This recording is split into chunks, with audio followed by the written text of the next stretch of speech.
I came into economics because I was involved in politics. I'm a militant politique.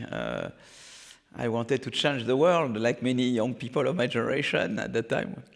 And so there was the idea that you have to better understand the world if you want to transform the world. And also there was the view, the thing, I would listen to politicians and they would always appeal to economic arguments. And they all seemed to be right, but they didn't agree. So I said, how can I find out who is right and who is wrong? And so that's how I started to question myself in economics. And I never stopped questioning myself. And in fact, it's a perpetual questioning.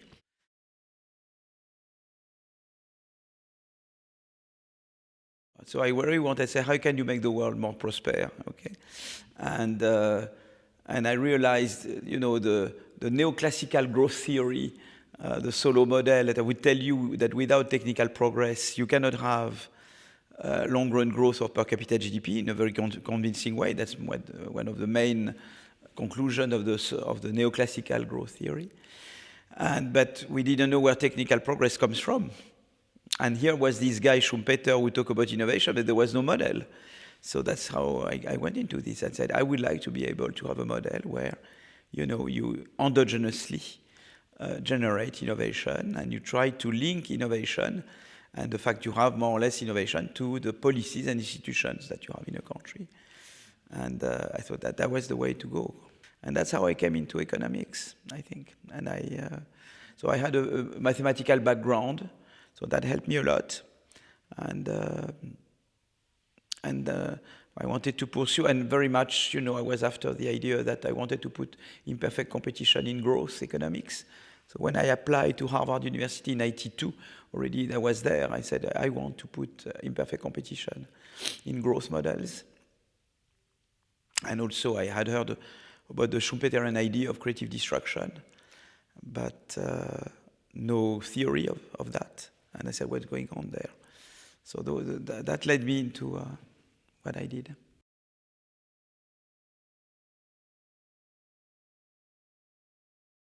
So creative destruction is a term, is an idea, which was coined, I think, maybe for me, by Schumpeter in particular. The idea that new innovations displace old technologies, new innovations make older innovations obsolete. So the new replaces the old. That's the idea of creative destruction, okay? And I found it very interesting that to write a growth model that embodies this notion of creative destruction, because in fact, you see, at the heart of this idea, when you really operationalize this idea by writing a model, so I thought it was very important to take this idea and write a model around it, okay? And a coherent model around it, you needed innovation. So to have innovation, you need innovation rents, because without innovation rents, there is no incentives to pursue innovation activities.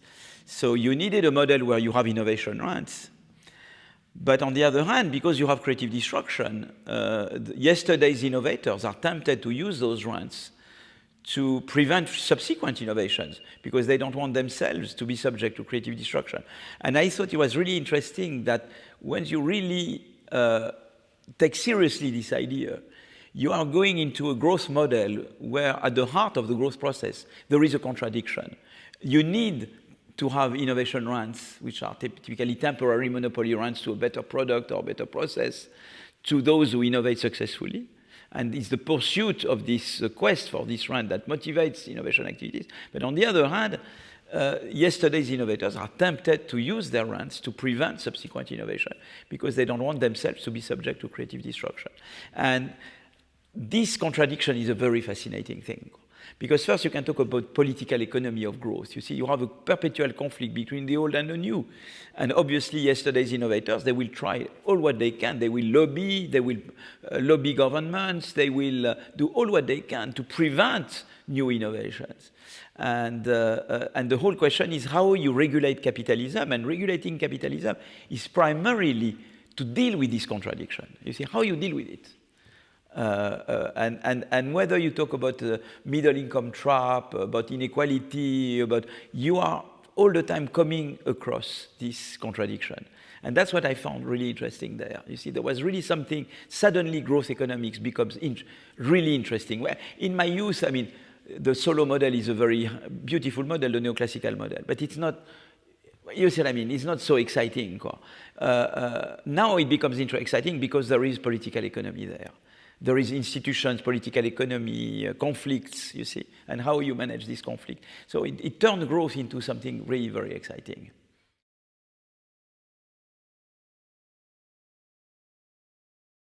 I believe very much in economic theory, but of course in economic theory where you ask yourself to be coherent, and then as much as you can, you have a dialogue between theory and empirics, okay? But I'm a theorist.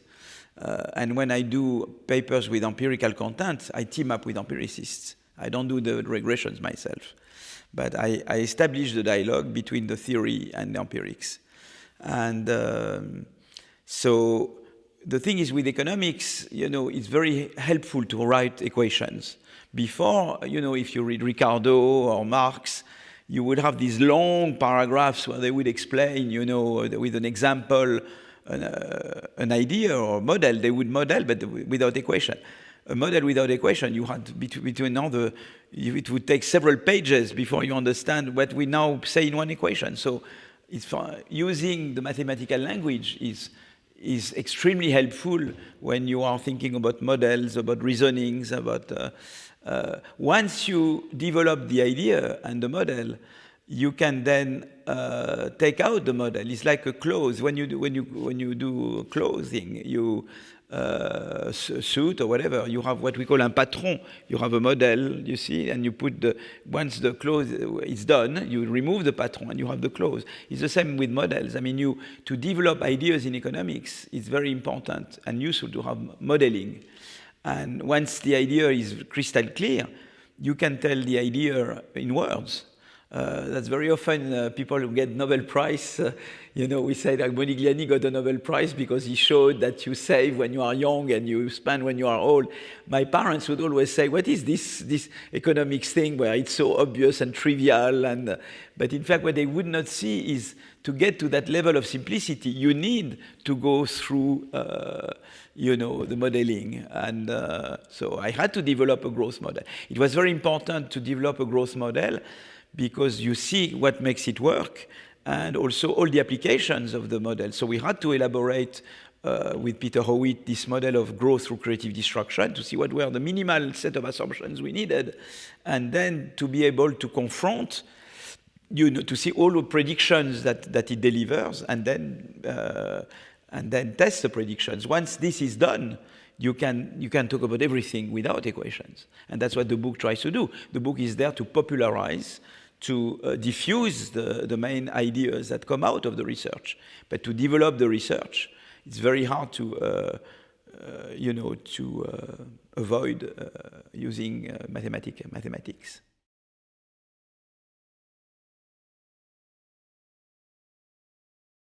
In fact, in this book, there are several books.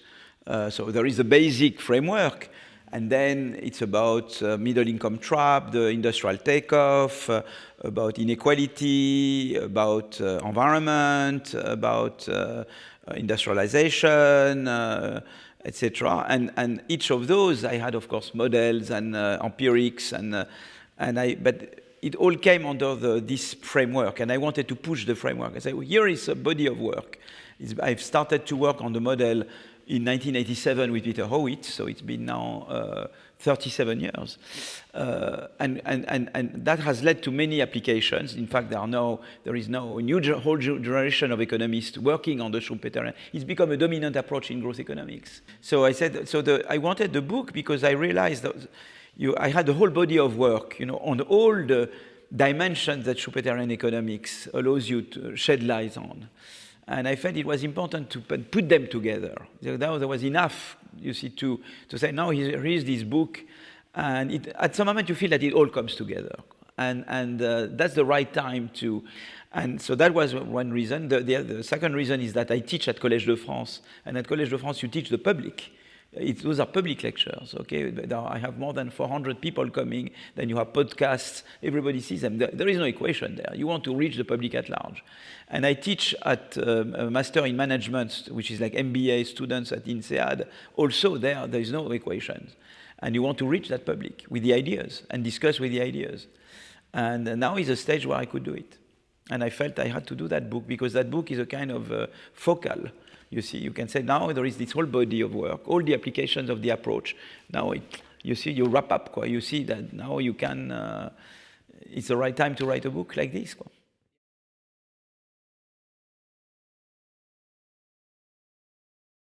You know that competition, that you need patents, property right protection, to protect the rents from innovation.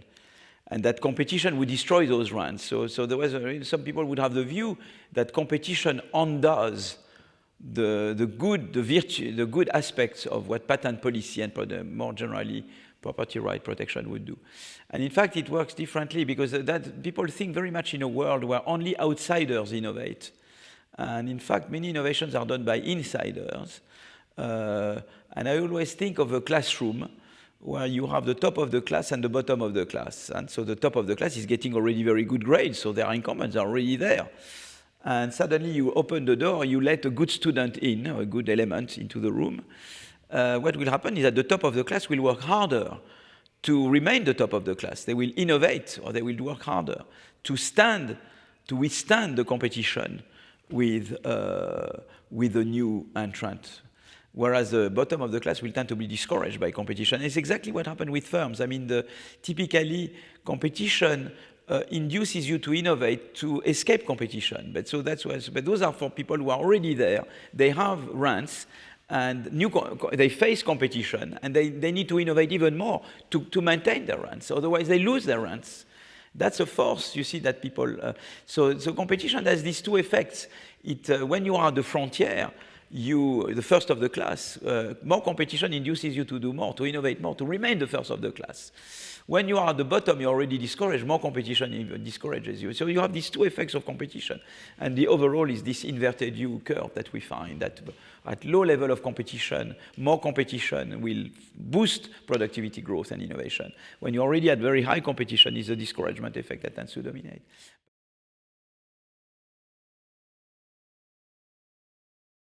But what's important is that for frontier firms, firms at the technology frontier in their sector, this escape competition effect is very important. That means that you have complementarity between patent policy and competition. More competition punishes you more if you don't innovate. Patent policy rewards you more if you innovate. And both go in the direction of maximizing this escape competition effect. But it's true that too much competition then may end up discouraging innovation. So that's why overall the relationship between competition and innovation is an inverted U, but we are mostly on the upward slope.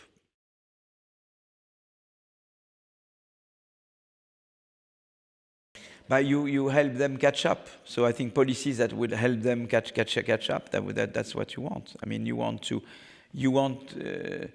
the laggards to catch up more easily with the top.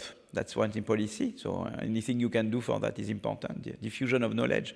But also what's important is to have policies, if there are firms that, are lagging and end up closing down or whatever, you want good retraining policies for workers that are in those firms to relocate to the frontier firms. So you need to have, it's always education and labor market policy that are key there.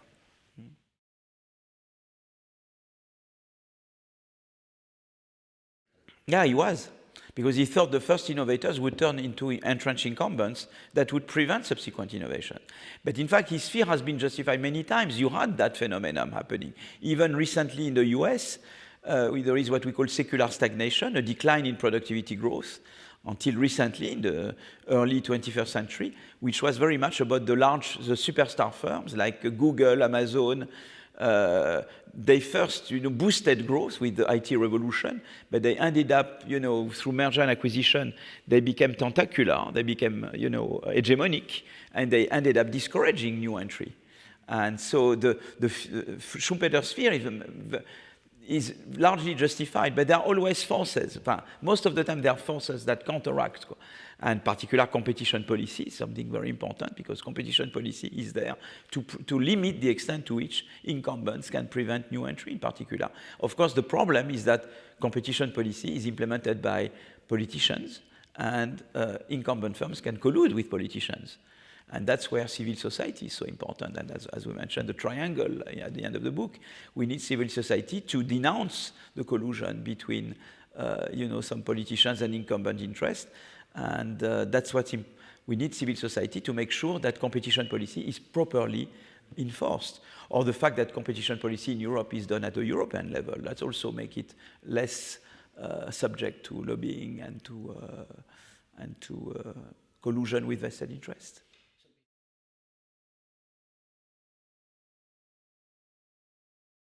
You're right, and that's why you have many societies who try to prevent innovation, because also rulers are afraid of being themselves threatened by new innovators, and we see that very often. So there is, that's what's interesting. Societies, it's very hard to avoid innovation, especially when other countries innovate. You see, but if you could avoid innovation, you would. Some societies, because they are afraid, because people are absolutely, scared. AI, people talk about when we talk about artificial intelligence, people talk about the existential risk associated with artificial intelligence. There's always been this fear of innovation, that it would destroy us, that it would make us redundant, that it would make us. But now the whole issue is how can society cope with it? How can you push innovation and make it, friendly? And that's where policies are so important. That's why, countries like, I don't know Switzerland well enough, but I imagine Switzerland very much like Denmark. You have social models that protect people. You have unemployment insurance, you have training, you have policies that, that help people, overcome live with innovation. Well, we need innovation because innovation is at the heart of improvement in our well-being. I mean, thanks to innovation, we live longer, in better health. Comfort is much better than it used to be. We can do many more things. So innovation, even already in my own lifetime, has changed life in the positive sense in many respects. But on the other hand, there is, of course, this thing that new innovation displaces old activities, and that's why you need labor market organizations, education systems, training systems that help individuals overcome and be fine with innovation. Denmark is a good example. There's been in chapter 11 of our book, the book you mentioned, we explain how the Danish system. There, when you lose your job, there is no negative effect on health, because you know that you will be retrained, you will have generous unemployment insurance between the old job and a new job, and that works well. So you can, you can have the right policies. So the thing is that you need technology is one thing, and policies and institutions are another. And progress is the combination of the technology and the institutions. And if you have the two matching as they should, you can do lots of things.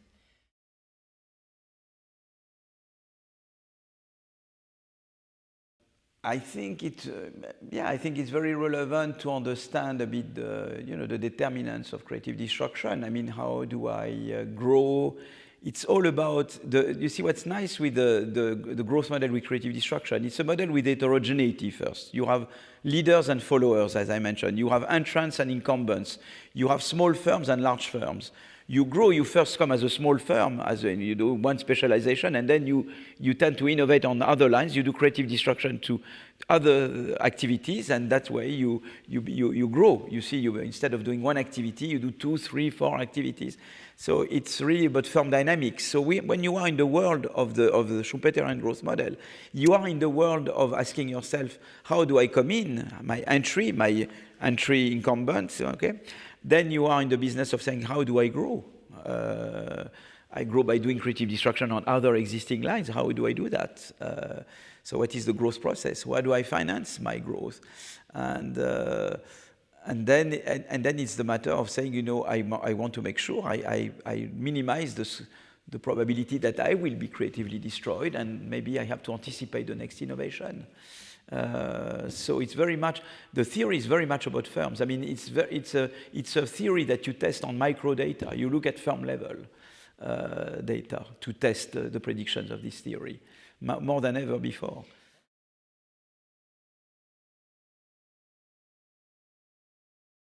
So there is a big issue there. So it's firms and the whole system. If you want to have so you can reason within a firm or within a country. If you want to have a system where you generate big innovations, non-incremental innovations, okay, you need to not punish early failure. If you punish early failure, people don't take risks.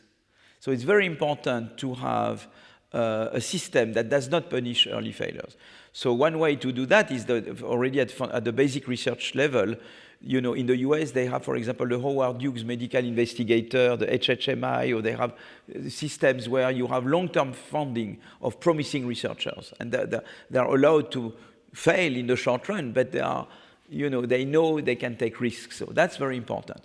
But also for firms, for example, I discovered in joint work with Van Reenen and Zingales, and I talk about that in chapter 12 of the book on the financing of innovation. Institutional investors very much play the role of shielding managers against the risk of early failure. And that's why I started that research with Zingales and Van Reenen with the preconceived idea, with an a priori, that institutional investors were kind of short-termist and not boosting innovation. In fact, they do help innovation because they protect managers of large firms against the risk of early failure.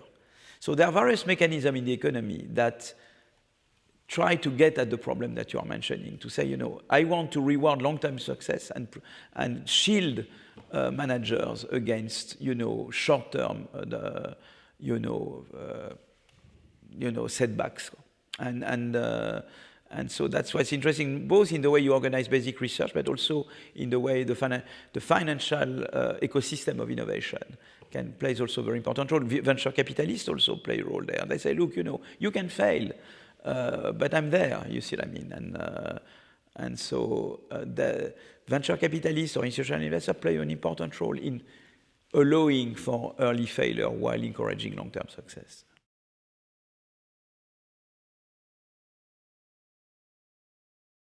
I think the main challenge is to reconcile prosperity, with several,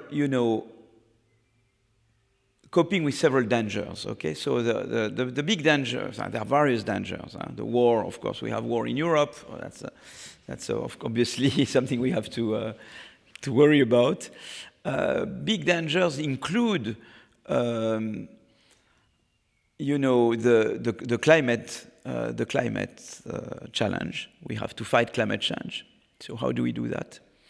We also have the populist danger, which we should not underplay. So that's why it's so important to pursue this quest for green and inclusive growth. We want growth in the sense of well-being improvement, which is inclusive as it can, and which is also green. And it's not that we have to do one and not the other. We have to think like globally, and there are countries that do a good job at being rather green and inclusive. I think Switzerland is one of them. I think, seen from outside, I don't feel pollution here. I don't see beggars on the street, and I have the feeling that you're doing a pretty good job at being, at generating prosperity and being inclusive and green. I'm sure you could improve in ways, and you would tell me things that you can improve. But seen from outside, Switzerland is an example of a country which managed to pursue, to make prosperity both green and inclusive. Denmark is also, for me, a country that is an interesting experience there.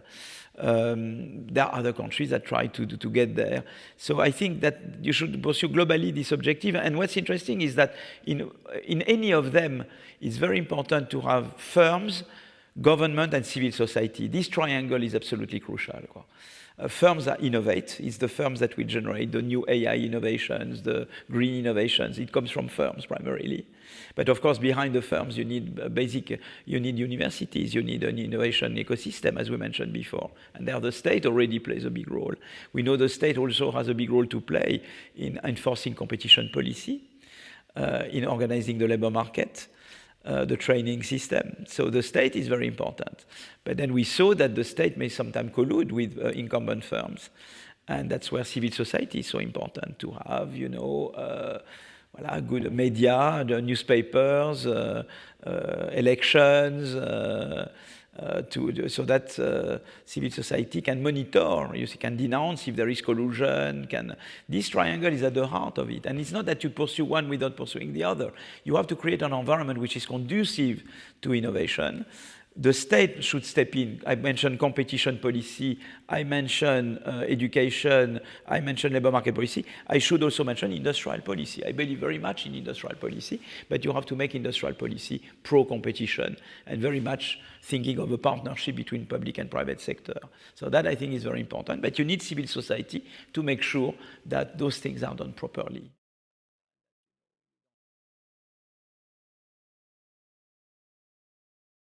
The key innovation is at key because fighting climate change without innovation, we won't get there. It's not just because you put a carbon tax that you will successfully fight climate change.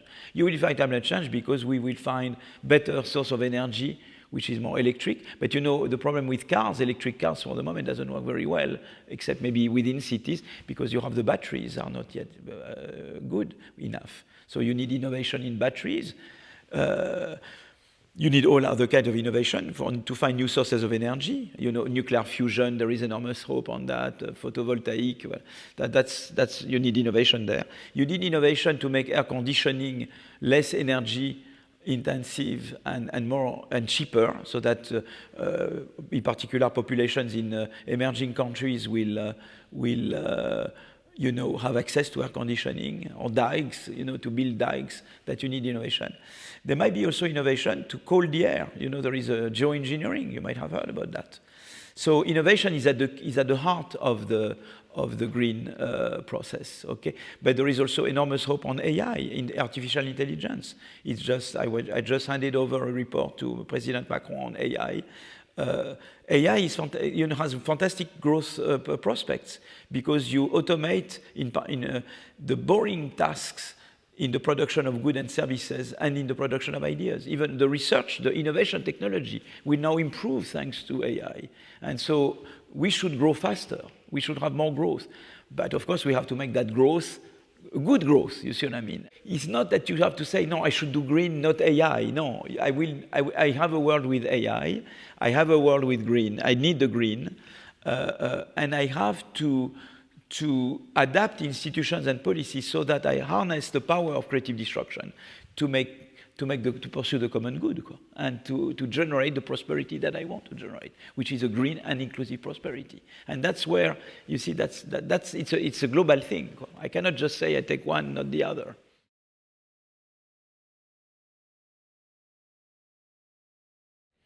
So I think when it comes to climate, of course, you need the carbon price. It's important to have a price signal. So a carbon tax is important. We know there's been work. I've done work myself.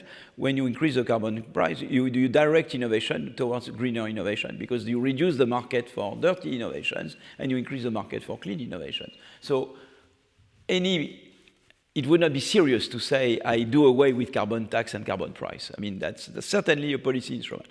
But it's not the only one. And it's not the only one because, in fact, you are in a world where you have more than a source of externality. You have several sources of externalities or market failures. One is the environmental externality. When I pollute, it's bad for everybody. And it reduces the productivity of other people or the health of other people, and that's an externality. But there is also a knowledge externality involved. Typically, when I'm surrounded by people who are more virtuous and pursue green innovation, I tend to pursue greener innovation myself. There is knowledge spillover there. And there is also intertemporal knowledge spillover. When I have pursued in the past greener innovation, I tend to continue to pursue greener innovation. So because you have these two types of externalities, the environmental and the knowledge, you need at least two instruments. In public policy, it's always like that. When you have two sources of market value, to have only one instrument is suboptimal. So carbon price is one. The other one would be like subsidized green innovation, but more generally, green industrial policy. And you need both. You need green industrial policy and carbon tax. And that's why I'm in favor. So in Europe, they pursue mainly the carbon price route for the moment. And in the US, they did the IRA, the Inflation Reduction Act, which is more industrial policy. And I think we need the mix of both. We need both, actually.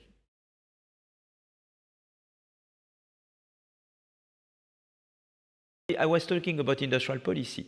So in the US, they have a very good ecosystem of basic research. You have that in Switzerland. You have very good universities.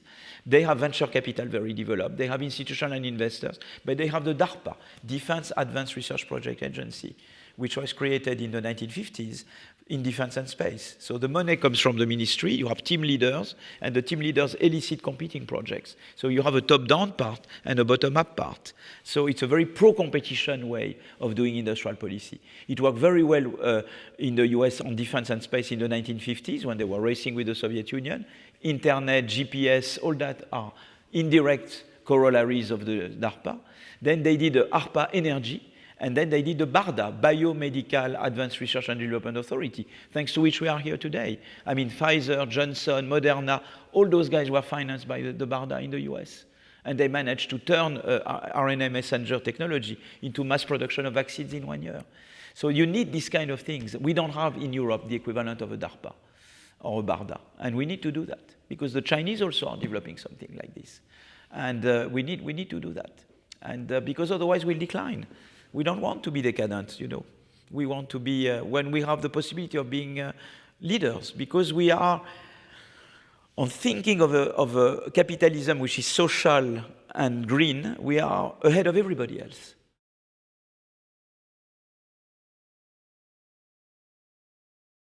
I think we can do a number of things. I think economy, for example, think of the way we dealt with the crisis, the financial crisis, the latest financial crisis of 2008. Compare with 1929. We dealt with it much, much better.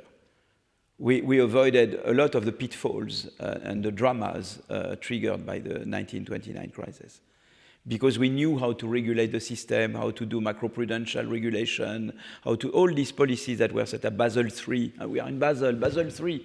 I mean, there was no Basel III after the crisis of 1929, okay?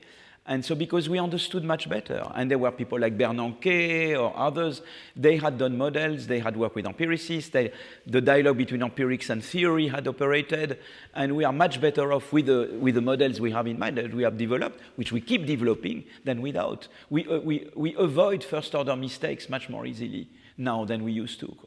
Now, many things have to be done, but that also doesn't hinge on economists, it hinges on politicians, but even on this thing, awareness about what are the instruments for climate system, how to set up industrial policy that work better, how the power of AI can be harnessed in the good direction, all these, how to deal with inequality, what are the dimensions of inequality, social mobility versus redistribution, we are much better off with economics. I mean, all what economics has brought, with our good models and the dialogue between models and empirics, we are much better tooled than we used to be. And of course, we keep discovering but just for example, Mario Draghi, hadn't Mario Draghi been a well-trained economist at the head of ECB, maybe it would have been a dramatic event, the 2008 crisis in Europe. But you had Draghi who said, whatever it takes. And he knew what he was doing. And he tried various devices, like the, various things that he did to limit, the negative impact of the financial crisis. He was a well-trained economist. So was Bernanke. And they did a lot. I just take that example. I think, we help, avoid first-order mistakes, and we could do better, and we have to keep improving, our models, our perception of things. Economics is a complicated science, because it's about, agents that are very heterogeneous, very different, and you need still to have models which are simple enough to get at the heart of things. And this is invaluable when you have that.